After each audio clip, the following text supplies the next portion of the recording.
The Big Ten West hasn't always been this ugly. So what happened? How did we get here? How did we get to a point where the Big Ten West looks like this? And what does the future hold for some of these programs? From LA to Piscataway, all Big Ten all year long. This is Big Ten 10. Leaders and legends. Remember that? It was a combination of teams from different geographical parts in a 12-team Big Ten, but when Rutgers and Maryland were added to the conference, they had to redo some of these divisions to make it work in a 14-team conference. Even when these divisions were formed back in 2014, the Big Ten West was never going to compete with what the Big Ten East had. Right, that very first season in 2014 saw the Ohio State Buckeyes not only win the conference, but end up winning the inaugural college football playoff national championship. So right from the gate, right out of the gate, you knew the East was always going to be the dominant division, kind of like the old Big 12 South was with Texas and Oklahoma to what the Big 12 North was towards the final days in the late 2000s of the Big 12 split over there. Even though the Big Ten West was never going to compete with the type of recruiting and the type of fan bases and talent that those Big Ten East programs were going to bring in, this was a division that started off pretty good. Only last season, when Purdue was unranked, that was the only time, despite what anybody else might tell you in terms of the reputation that the Big Ten West has right now, that was the only time that a Big Ten West team was unranked in the Big Ten championship game. To put that further into perspective, in 2004 and 2005, Colorado was unranked as the Big 12 North championship game, and they lost to Oklahoma and Texas those 2 years by a combined score of 112-6. You go back to 2015. Remember Iowa and Michigan State playing in the second edition of an East-West Big Ten championship game. They both had a college football playoff spot on the line. A top 5 matchup for both the Hawkeyes and the Spartans. Michigan State got out with a 16-13 win over the Hawkeyes. How different would the Iowa program and the Big Ten West be if Iowa was able to beat Michigan State and get into the college football playoff that year? After 2015, you keep on going down the line. 2016, Wisconsin was ranked 6th in the country. 2017, Wisconsin was ranked 4th in the country. 2018, Northwestern was 21st, but 2019, that's the peak of the Big Ten West. Wisconsin was ranked 8th that season. So let's talk about the peak that was the Big Ten West. The year 2019. 3 teams from that division all ended up in the top 15 in the country. Wisconsin, Minnesota, and Iowa. Remember College Game Day descending upon Minneapolis, Minnesota on the biggest weekend of the college football season in 2019. How do I know that? Because I was there. In the rain, in the sleet, in the weather of Minneapolis, that was the biggest game of the college football weekend on the biggest weekend. But you look further back into that season. How about Minnesota's win over a top 5 Penn State team at the time? How about Wisconsin beating Michigan that season? And then you look at the Iowa Hawkeyes losing by a combined 12 points to Michigan and Penn State in back-to-back weeks. That was the peak. And after 2019, it really started to go downhill. So you got to ask yourself, why? Why did things peak in 2019 and start to go downhill once we got to the 2020s? There's a number of bullet points that I really want to get to. And the first one I think it's a little teeter-totter. It can kind of swing both ways. It's actually been a positive for some Big Ten West teams, but I also think it's made life difficult for some Big Ten West teams, the transfer portal. So when you look at the transfer portal, and right during this time, This is when the transfer portal really came into being in the NCAA, right? When you had that one free transfer, you could transfer anywhere. You didn't need coaches. You didn't need team approval. They wouldn't block you from transferring in conference, that kind of thing. When you look at the teams within the Big Ten West, Iowa, Wisconsin, Minnesota, Brett Bielema when he came in Illinois, what do they all have in common? They are all developmental football programs. It became much more difficult, not impossible, right? We've seen, definitely not impossible, but it became more difficult, I think, for some of these programs to hold kids on campus for 2 years, to hold kids on campus for 3 years and say, stick around. We're going to develop you when you're a junior, when you're a senior. That's when you're really going to hit the field. When players could transfer and they weren't playing after year one and they weren't playing after year two, it became more difficult for some of these developmental programs to continue to develop beyond that 2019 season. Of course, the transfer portal coming into being shortly after that. The transfer portal also helps some of the other teams within the Big Ten West.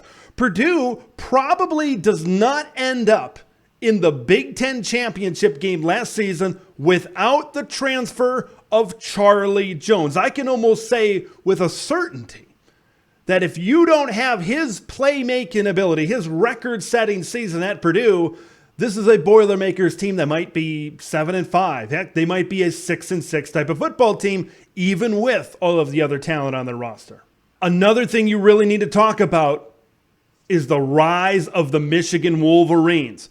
Michigan was good. Don't get me wrong, 2018 was a good season. They had good teams before 2020, but they didn't break through. They weren't elite. I think ever since Michigan really broke through, ever since they beat Ohio State back in 2021, ever since they became an elite of college football, the Big Ten East has this perception, and it is an accurate perception, that they are an elite group in college football. And it really illustrated the distance between the B1G3, Michigan, Ohio State, and Penn State, and not only the Big Ten West, but the rest of the conference. The gap appeared to be that much bigger because now Michigan was elite. Of course, you had Ohio State for all of those years, and that was great. And of course, you had Penn State in 2016 and 2017. But especially in 2022, last season, when the Big Ten West jokes really started to hit their form, that's when Michigan was outstanding. That's when Michigan was elite. They were coming off of a Big Ten title. That's when Penn State was a 10-win football team, and Ohio State was Ohio State. And those three teams are carrying that over into this season as well. And that's when the gap really started to widen. When Michigan finally broke through, when they finally rose up, that group atop the Big Ten East, sure, there's been one program, maybe two programs, right, that have been really good at the top. But having three great programs at the top, you really saw the distance between them and the rest of the conference, including the Big Ten West. My next point kind of goes back to the transfer portal, kind of goes back to the talent acquisition a little bit, okay? So you have Wisconsin last season. They take a dip down and they fire their head coach.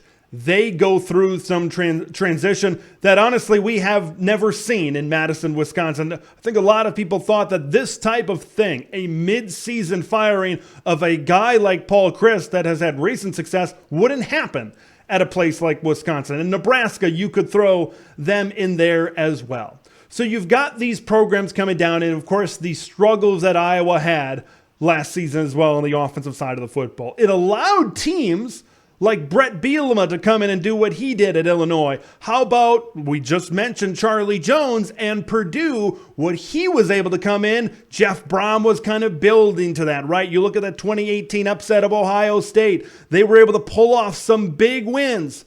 But last season, it was put all together. And now you had teams like Illinois, you had teams like Purdue, and then you had teams at the top like Iowa and Wisconsin kind of come down a little bit. And now you got a hodgepodge of teams that all beat up on each other. It was a lot like Big Ten basketball has been here for the last handful of years, where you've got 20 conference games and they're all pretty evenly matched and they just beat the absolute crap out of each other.